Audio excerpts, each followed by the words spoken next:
Where?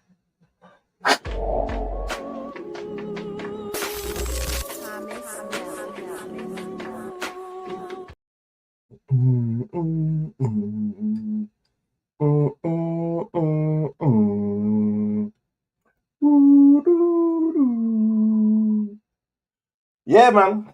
What's good, guys? Your boy Gustavo back again for another You already know what it is, man. WWE Evolution 2, the Aftermath Live. Well, this one really shouldn't have been live. I was going to pre record it, but it was a little bit easier for me to get it up on the system because I've had to move a few things around in my studio and to get it all plugged in and done all that stuff. It's long. It's long. You get me? No, I'm not bullshitting because the camera's here. So, thought I'd just do it on here quickly. Don't really need to be longer than 20 minutes, but you know I'd like to waffle sometimes, so it probably ends up being about half an hour. But I really do have to, jump off at a certain time. Obviously, we did the live watch party yesterday. Everyone seemed to enjoy themselves. We had a great time, and at the end of the show, I did ask people how they felt about the show, their ratings, but I didn't give my own opinion. People messaged me, "How did you find it?" Blah blah blah. So, thought I'd come on here, put a little video out, and then the people who want to find out what my views on it was, they can go and check the channel for those said views. Women's Evolution was great. So you can already have an overview, a 50,000 feet overview of how I feel about this pay per view. I've been trying to think over today, going through my notes. I wondered if my views on Women's Evolution was skewed just because the pay per views have not been very good in 2025. I'd go as far as to say, and this is just shooting off the top of my head, I'm thinking Royal Rumble and Elimination Chamber. That's it. And we're 7 months into the year. I don't think anything else stood out to me. WrestleMania was like, I didn't hate WrestleMania. I just didn't think it was very good. I thought there was decent matches on both nights, but as a collective, I didn't think it was that great. I thought Royal Rumble was really good. It was fun. Um, but again, it's very rare you can give me a poor Royal Rumble. You might give me one of the poor Royal Rumble matches, but it's very rare that the whole thing is poor. So, and there was good matches on the night as well. If I'm correct, I think Kevin Owens and Cody fought on that day as well. So I enjoyed that. But apart from that, in two pay per views in 7 months isn't a lot, considering we've been Crown Jewel, Saturday Night Main Event, we've had Backlash and Bad Blood and all these different things. So Money in the Bank. So yeah. Um, but the show yesterday, I was a bit worried about it going into it. I made videos in the week of how it felt like there was almost set up for failure, not in terms of what they could do for the product, but eyes on the product and how we do. And obviously the numbers haven't come in yet, so we'll see how the numbers do when they do come in and we check the statistics and see how many viewers were watching it and the gate and stuff. I know Triple H came in the press conference like talking about the gate, but you can't lie to me. I have eyes, and I could see visually while I was watching the show that the top tier rows were empty. Now that's not a problem for the girls because that's prior to a show. So if you ask everyone in hindsight after watching it, would you have liked to go to that show? Would you have enjoyed it? Most people will say yes. So for that reason, I'm not mad at the women. I'm not mad at the creative anyway. When it comes to them, what they're doing in the ring themselves, it's more about how people are building around them. The setup to this, the marketing was rubbish. Not to mention you crammed in a crown jewel and well, not a crown jewel, a night of champions in between and a Saturday night main event. Not to mention AEW All In, Beyonce content, MLS weekend. You hear where I'm going with it. So, but let's get into the show so we can go match by match, and then I'll give my rating um, of each match. I'm going to try not to go over the top because obviously in the moment the emotions are high, you're excited, and things feel a bit better watching it. So you start for dishing out the nines and tens and stuff like that. And I don't think it's quite that. I think I have an idea of where I would rank this whole show, an idea, but we'll see. Um, so yeah, let me get to my notes. I've got them written down here. Try not to take too much detail in my notes because I'll end up just waffling. But we had the women's triple threat match to kick off the show. This was the champion Becky Lynch, the man Becky Lynch, taking on Bayley and Lyra Valkyria. The last, the last exchange we had in this match was a very strong manhandle slam. We had a second roll up exchange. We had the tie up from Becky. I think Becky hit Bayley with the elbow smash, spinning side slam from Bayley. Bayley delivers the Bayley to belly for a 2 count. Lyra tugs on Bayley's hair. Bayley slaps, gives her the rose plan at that time. I think it is the rose over for a 2 count. and then Bailey dodges a step up into Guri. Bailey nails Valkyrie with a rose plant head first into the canvas. And as she goes for the cover, Becky runs in, sneaks Bailey from behind, gets her out of the way, and backslide roll up, and gets the victory and retains the title. So that was the last exchange in the match. Obviously, I don't need to go into too much detail because anyone watching this review surely would watch it after already watching Evolution. But the way it finished was good. It wasn't incredible, but as a heel, Becky getting over like that in this kind of match, in a triple threat match where the way it finished doesn't really make anyone look weak or leave them looking weak. Now, where you go on from here is two different things, and I'm going to try not to factor too much of that into how I rate this show, because I could easily rate the whole show rubbish just based on the marketing and the push and the build before it, and then where it's going to head to after. But I'm not going to do that, so just going to base it on the show. So I think this match itself, the decent exchanges in the match, everyone got their get back in this match. There was some decent spots. Wrestling looked strong. There's some like weak punches and stuff in there, but I don't want to go into too much detail with that. It was a solid triple threat match, and it built up slowly throughout the match and got better and better. Obviously, some people might say that the ending to it was anticlimactic, but I doubt it. I don't think so. I think the way they judged it, the way it was perfect. And for the heel to get away, grab the belt, escape with it, just left Bailey and Lyra looking at each other in the ring seated, just like, what can we do now? Where they go from here, I don't know. I really don't know, because I don't know if one of them's going to get a rematch. None of them's going to get a rematch. SummerSlam's only 3 weeks away, so you're going to have to build something new for Becky already. I don't know where we go with it, man, but we'll see. Moving on from there, we went to the house. We saw the celebrities in the house. We had Ava from NXT, daughter of Dwayne Johnson, The Rock. We had Mark Henry in the crowd, Vicky Guerrero, and a few celebrities that nobody cares about. So, I need to sneeze, bro. Pardon for the allergies. Second match on the card, we have JC Jane, the NXT Women's Champion, taking on Jordan Grace with Fatal Influence at her ringside, and Blake Monroe at the ringside for Jordan Grace. Now, the build-up to this match has been pretty decent, to be honest. Blake Monroe's not been there for very long. You saw prior to this match at NXT and in the locker room, Jordan asked her to bless her by being ringside with her, and they've been really pally. Now, I've said previously that bringing Mariah May, aka now Blake Monroe, they built her in this happy-go-lucky babyface, and what I said had come to pass, because if you saw her in AEW, the writing was on the wall for what happened with Tony over there as well, where she turned heel on Tony and then they went into a great feud. So in this match, before we get into that part, we had a decent match, man. We had some decent spots in the match. JC Jane really came to the forefront in this match. I feel like she looked strong. I feel like for people that didn't know her, they know her now. I thought she was really good. Jordan Grace, not I think people already know who she is. She has a presence to her. She has a certain look that's kind of like unmistakable. So yeah, I think decent match at times. Parts of it was like, it started pretty slow, and the build was slow, but I just like the way that JC being the heel had the upper hand for a lot of the match, considering that Grace is a bigger woman, not in height, but obviously in terms of body size and stuff like that.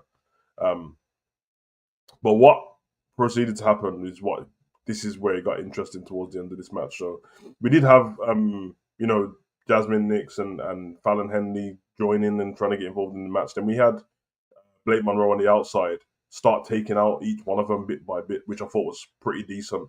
And obviously, it kind of takes you off the scent. I think she gave Jasmine Nix like a full-blown headbutt, and then she clotheslined Fallon Henley as well. So pretty decent, man.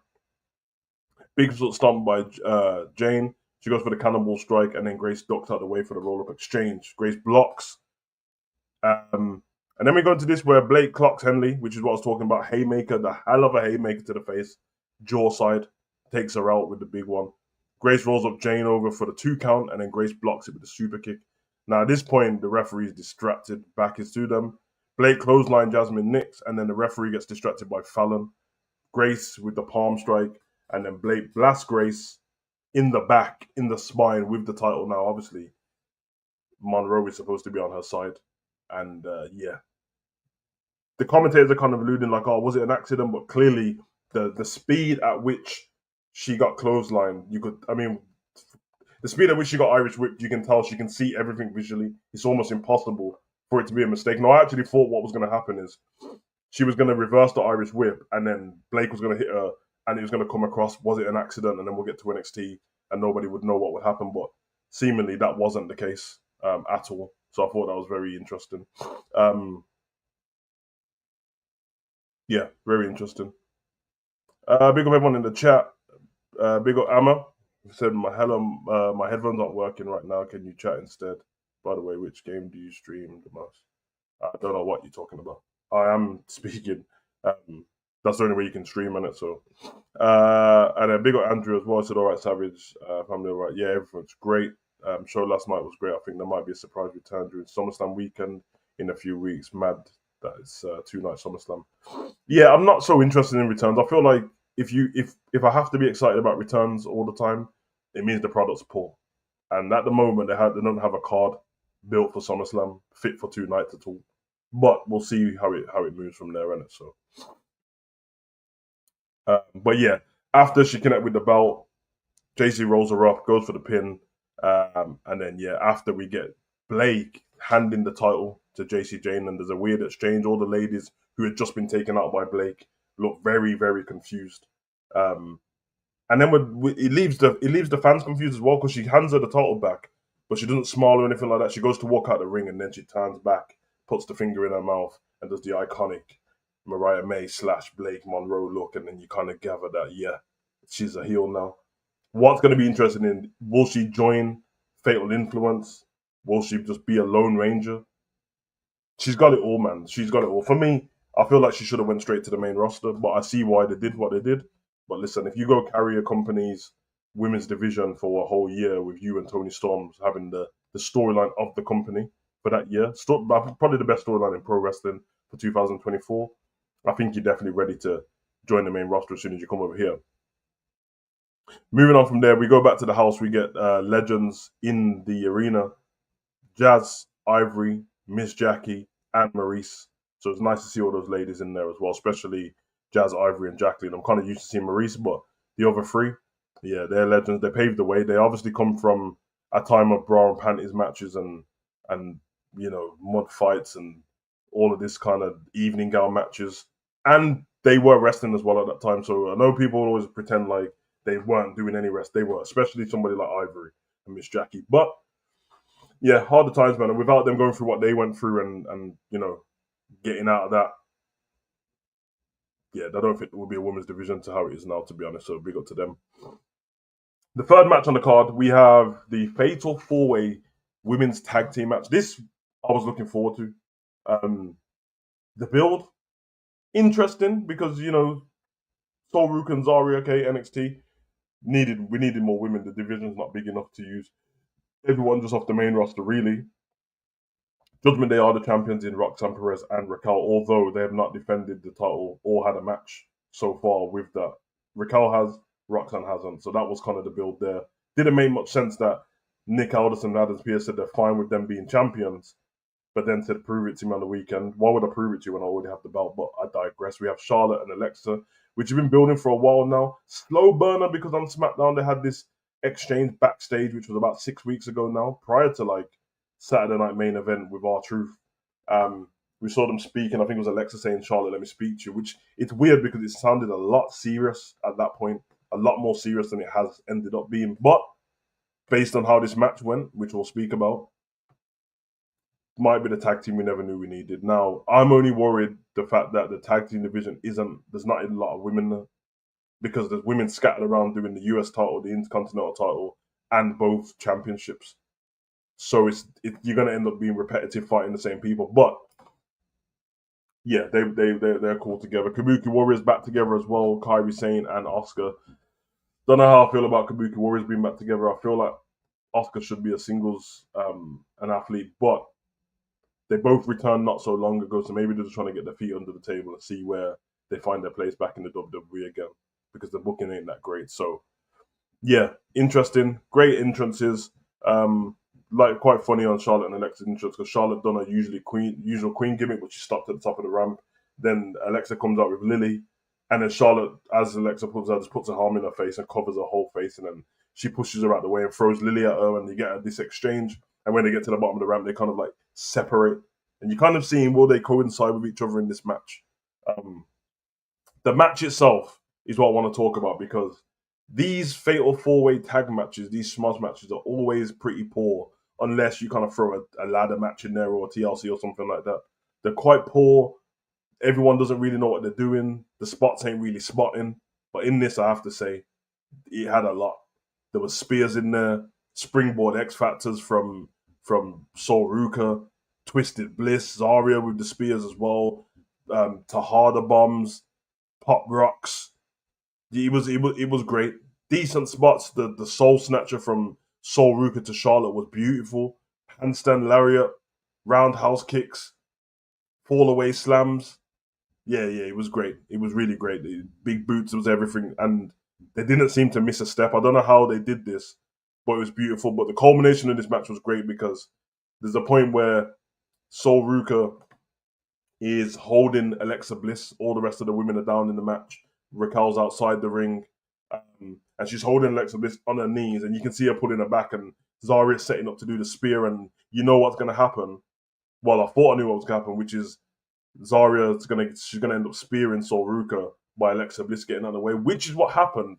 But the way it happened was a Charlotte Flair saving Alexa Bliss, almost like taking her out of harm's way. And the way Alexa landed on Charlotte in the corner, and Charlotte was holding her like it was a child. It was very reminiscent of like a comedy movie where the female falls on top of the man that she fancies, and they just lock eyes for a sec. And there's a great image of that if you see that online of just them locking eyes. And it was fun. It was a different lighter side to what we're used to seeing from Charlotte. It was good to see Alexa Bliss back in full force. The fans were in the stadium were really into this match.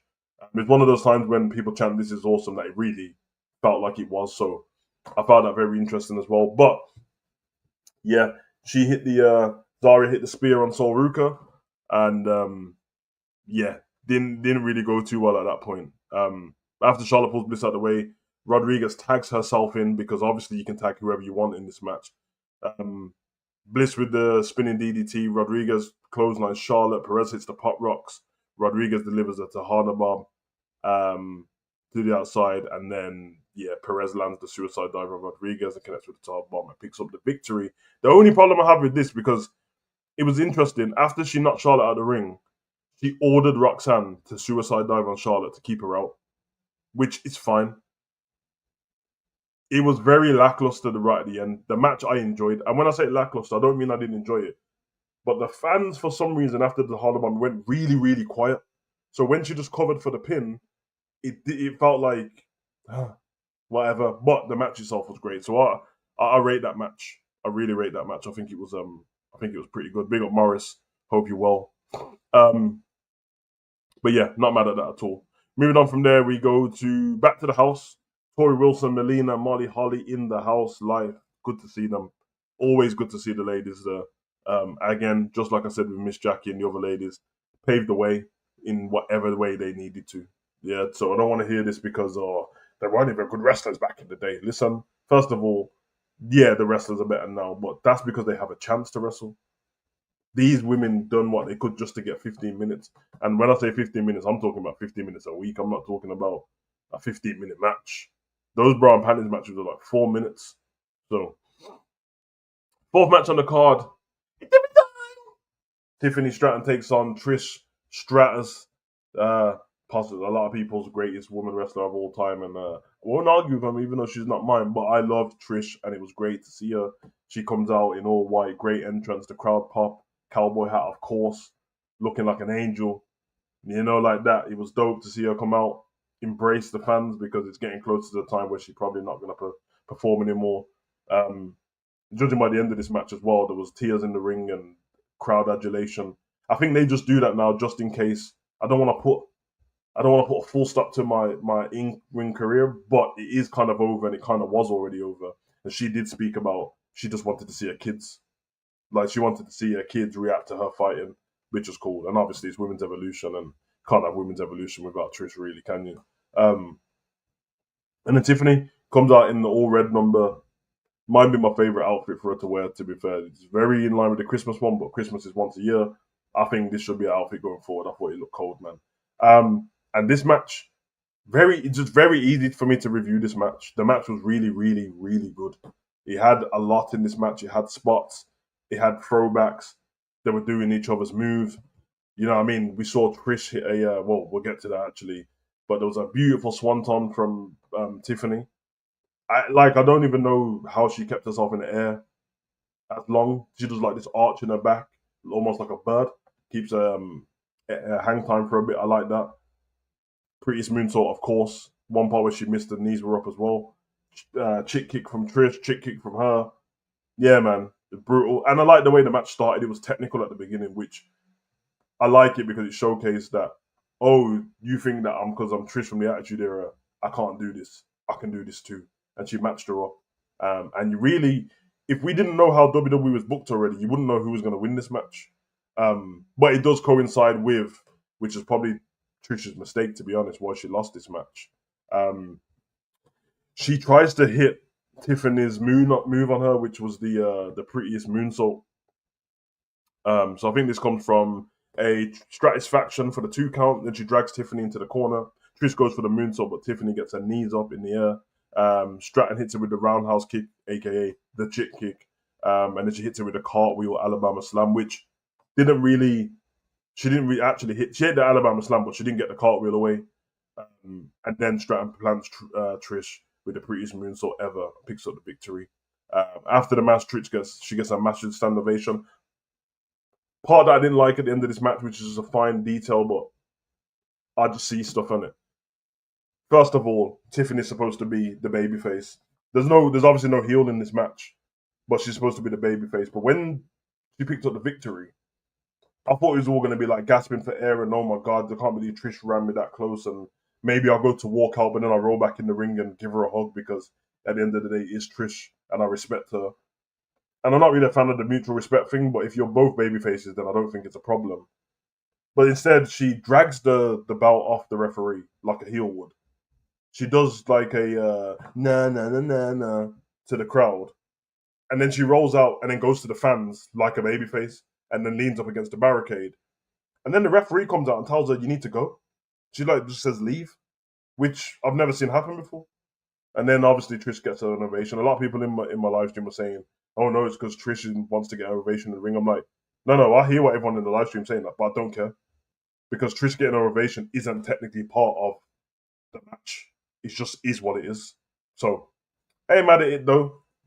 It's always good to see Trish get the standing ovation from the Atlanta crowd. So and Tiffany Stratton keeps the title and goes on from there. She's building up a nice resume for herself. She beat Nia 3 times in a row.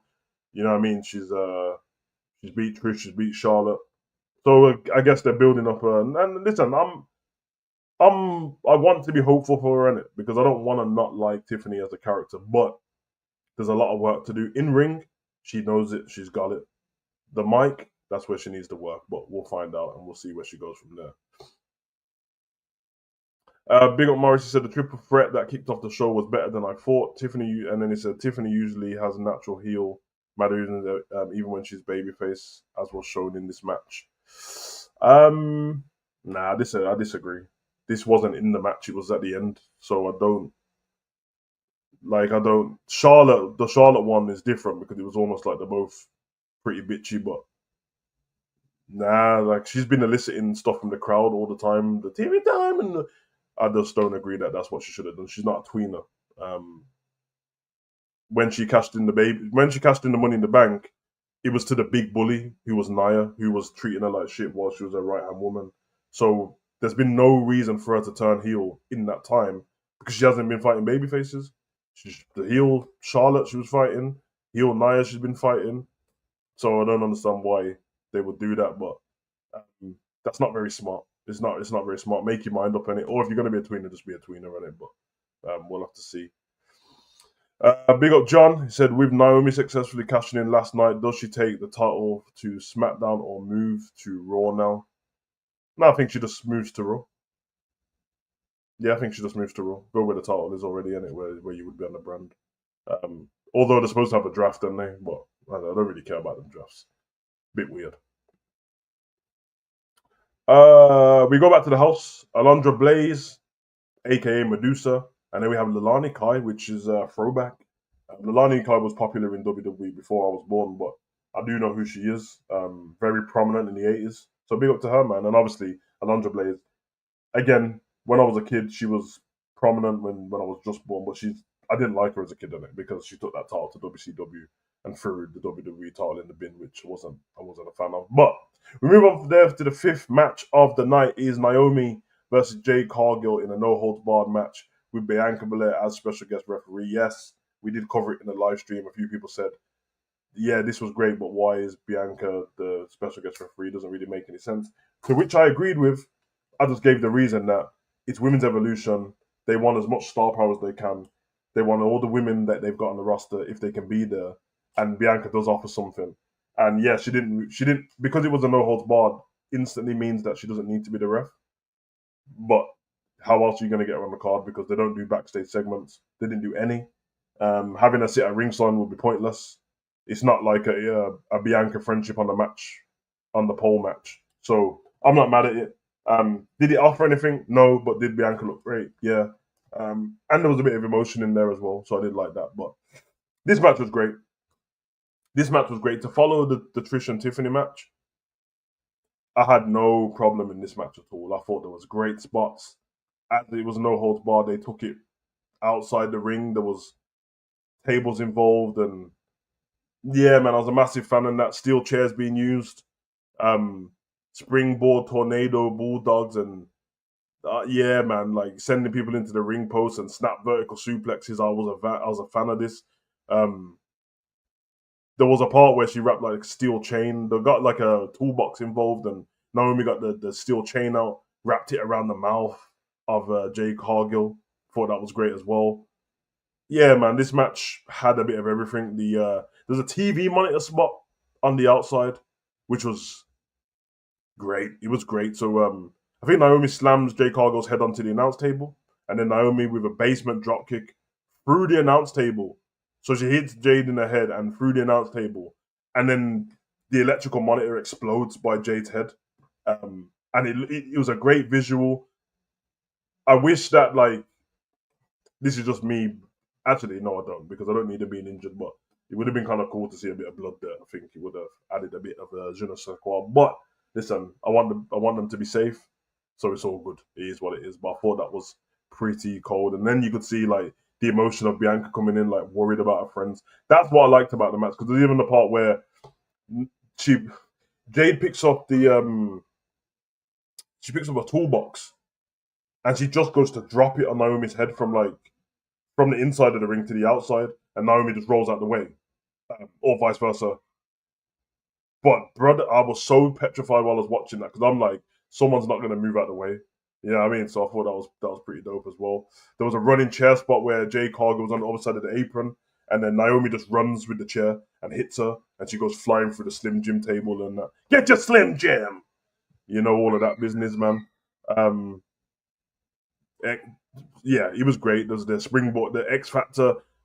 I had fun in this match, man. I had fun, and then the culmination of it, Naomi ascends to the turnbuckle, and then Cargill gets up and hits her with the chair to the back. She's weak on the top, and then she climbs up with her, and you're like, what are you trying to do here? Because there's a table set up in the ring, and you're going to the top rope, and obviously Jade still pretty. I don't want to say Jade's completely green, but she's still new to what she's doing and stuff like that. And she doesn't have the experience of Naomi, so for her to have that spot could go very wrong. But it didn't. And she just hits her with an avalanche jaded through the table off the top rope. Straight through it. Picks up the victory. No shenanigans with the pin from Bianca Belair. 1, 2, 3. Jade Cargill wins this match. Naomi's busted open around the nose area. And she looks bruised and battered. Jade picks up her victory. I wish Jade would stop screaming into the camera a little bit. She don't really need to do that.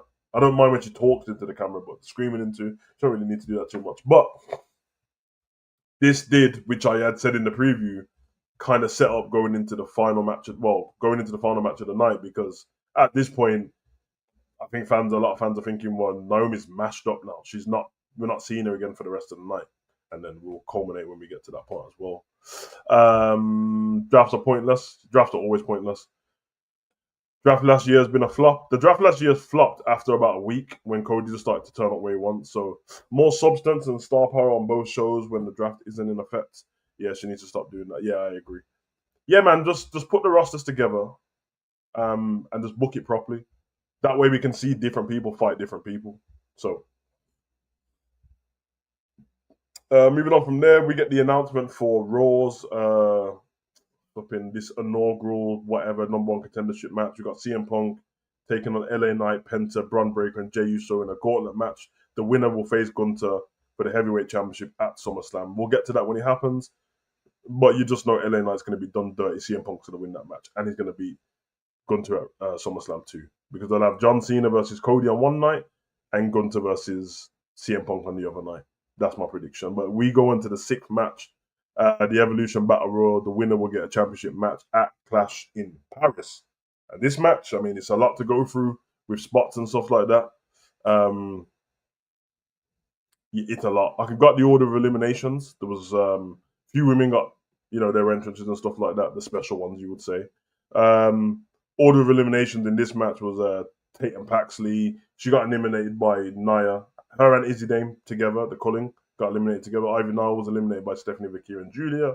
Natalia was eliminated by Jada Parker. Maxine Dupree was eliminated by Candice LeRae. Candice LeRae was eliminated by Jada Parker and Kalani Jordan. Jada Parker was eliminated by B-Fab and Meechin. Kalani Jordan was eliminated by Nia Jax and Candice LeRae. Julia was eliminated by Zelina Vega. I like that storytelling. She took my title. I'm taking a chance at the championship. Flies, man. B-Fab was eliminated by Piper Niven. Meechin was eliminated by Chelsea Green. Chelsea Green was great in this match, by the way. Great in this match. She always is. She's always a standout in these matches. Zelina Vega was eliminated by Lash Legend. Big up Lash Legend because she was a prominent star in this match, man. And she actually made it to the final two. And we were excited. Alba Fire was eliminated by Nikki Bella. Lola Vice eliminates Piper Niven. Then we have Chelsea Green eliminated by Nikki Bella. Nikki Bella eliminated by Lash Legend. This was a big shock because we were going into the final four, and we just didn't expect the elimination from Lash Legend to. But it was almost like you go to get wound up like, oh, not Nikki, but then you're like, hold on a minute, it's Lash Legend, and then you start thinking, WWE done something right here. Like, there's something beautiful about the passing of the torch or the changing of the guard. Now, I don't think it was a torch passing moment because Nikki's not been prominent on WWE for a while and stuff, but it did have the air of we could go with the legends and the more experienced ones at the end of this match, but let's show them that. Let's show them what the namesake of the show is: women's evolution. And for a lot of times, we have stuff called the evolution, and there's nothing that evolves because we go backwards.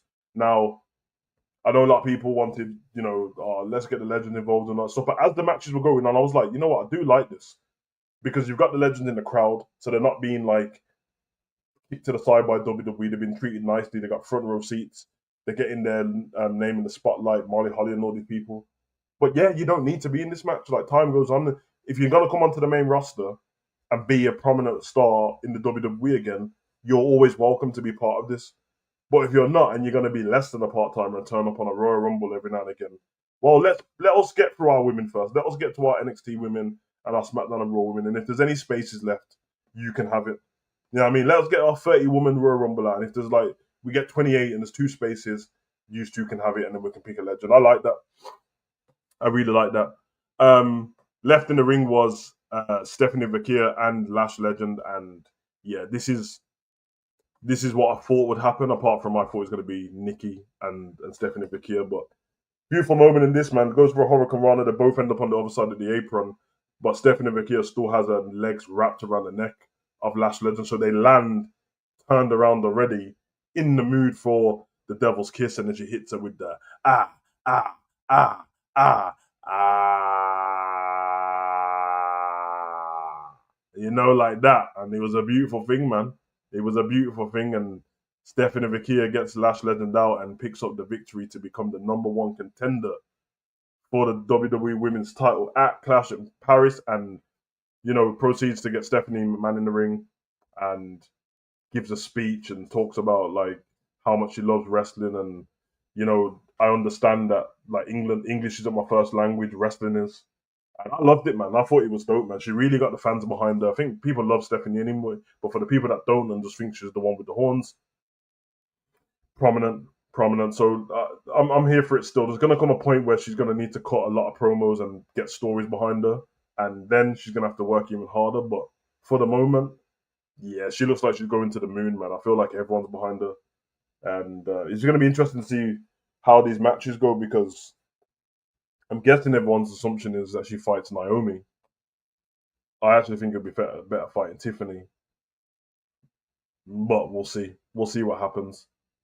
Obviously, unless Naomi does a heel thing, it's heel versus, you know what I mean. But we'll see how that goes because on the weekend she wasn't even on SmackDown; she was on Saturday night's main event. So we'll see what happens there. And then we go into the women's main event of the evening. Io Sky, Rhea Ripley, one-on-one, world championship on the line, and apologies, innit? Yeah, I said it. Apologies because I didn't think this match was going to be trash, but I didn't care for it. I didn't care for it. I didn't like the build up. They kind of saved it with the video package going into the, but I didn't like the build up, and I was wrong. I was wrong. The star power was there. People love Rhea anyway. They love Io. Um, they tore the house down with this one. Like honestly, like I would watch this match back again. They tore the house down with this one. It had a lot of everything, a lot of spots, referees down and forearm smashes and riptides and moonsaults and double foot stomps and roundhouse kicks, German suplexes and suicide dives. Yeah, it was dope, man. It was dope. Um, the referee gets taken out in this match, obviously accidentally. It's a goddamn missile dropkick, though. Well, takes it. When I mean takes her out, she sells it like a absolute G. Yeah, I mean sometimes referees get pushed in the shoulder when they're down for ages, but she sold the hell out of this man. Um, but leading up to this spot as well, like if you see, there was a, I think if I'm correct, Io tried to do like the over the moonsault. She kicks Rhea Ripley in the face, and then she's perched on the top rope of the turnbuckle, and then Rhea Ripley slides through and gives her the razor's edge, beautiful razor's edge, folds her in half, picks her up, hits her with a sit down powerbomb for the 2 count. Then then she goes for the riptide. Sky counters it with a sleeper hold, and then Ripley bats Sky into the turnbuckle. That's when she goes and does the missile drop kick. She gets headbutted out of the sky, so that was pretty cold. Then we get to the part where, yeah, this was kind of mad still because I don't know what was going on, man. I don't know what was going on, but it looked dangerous, bro. It looked dangerous, man. Sky hit her with the moonsault, hit her with a 2 count. I don't know what's going on. Yeah, I mean, leaping double foot stomp, starts talking a bit of smash. You know what happens, bro. If Naomi comes down to the ring, both women are down, and she comes down with the briefcase.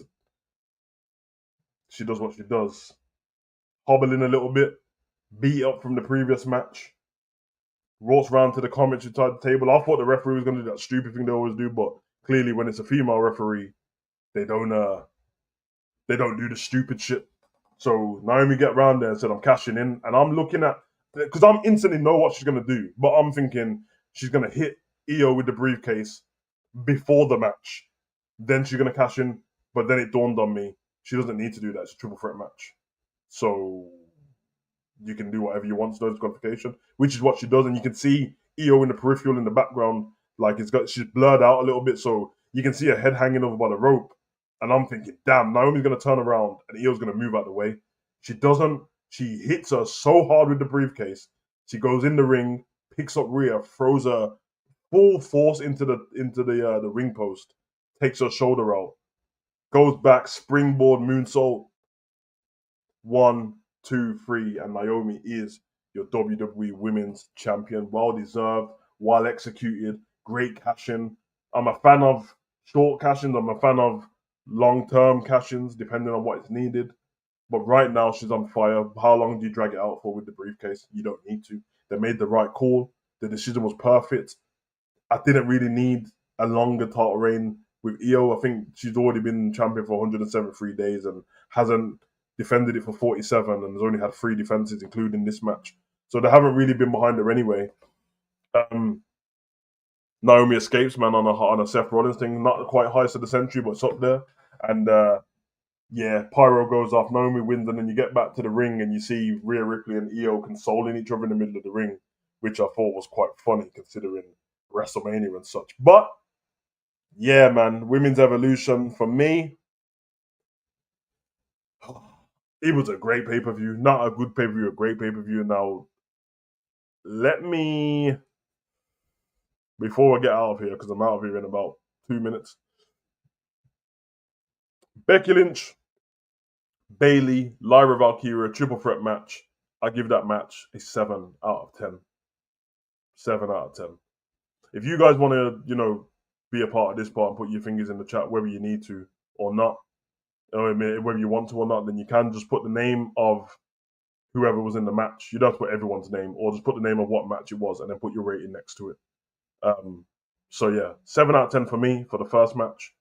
I'm going to speed through this. JC Jane versus Fatal Influence. JC Jane and Fatal Influence ringside versus Jordan Grace and Blake Monroe ringside. And the heel turn at the end. I'm going to go 7 out of 10 again because I don't think the match was like incredible. I think it was very good though. Maybe 7.5 for the ending because I thought this ending was better than the first ending. So 7.5 on this one. Judgment Day, Charlotte and Alexa, Kabuki Warriors, Sol Ruka and Zarya, Fatal 4-Way tag team match for the championship. This match was up there. At one point in the night, this was the best match until we got further on, but I thought this was great. I give this an 8 out of 10, this match. I thought it was very, very good. I thought that it had everything. There was no weird botching type stuff and weird mistakes in there. I like it. I like it. So, for me, 8 out of 10 on that match. Really enjoyed it for a smuzz 4-way tag team match. Yeah, 8 out of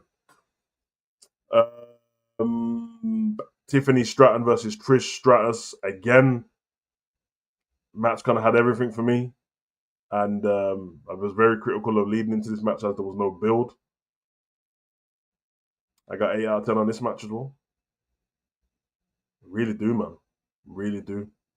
The lowest I'll go 7. Actually, I'm going to go 7.5 out of 10. That's not 7.5 out of 10 on this match as well. But I did like how the execution of it. Few things I didn't like, but it weren't really about the match. So 7.5 on that one. We move on to Naomi versus Jade Cargill. No holds barred. 8 out of 10. Like, I had not a problem with this. I was engaged the whole time. The whole time I was locked into this match. 8 out of 10. The spots were there. It's no holds barred, and they did no holds barred type stuff instead of just staying in the ring and doing nothing on one table. Nah. 8 out of 10 for me. The Battle Royal. The Battle Royal.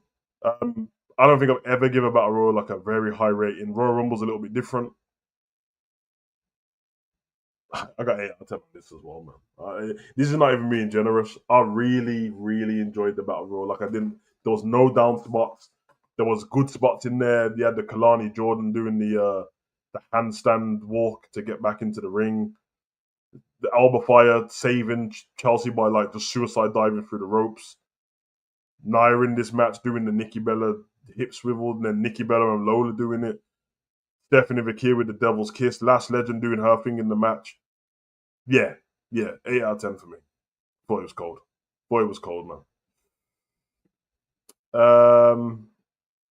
And then we go on to the final match, which is Io versus Rhea Ripley. Technically, it's Io versus Rhea Ripley versus Naomi in a triple threat match, just like it was Seth, Brock, and Roman. And again, this one gets an 8.5. This one gets an 8.5. I think the whole culmination, the in-ring selling, the story in the ring, the Money in the Bank cash-in, the outside spots when Jessica was down, they started going around the arena and doing spots to each other.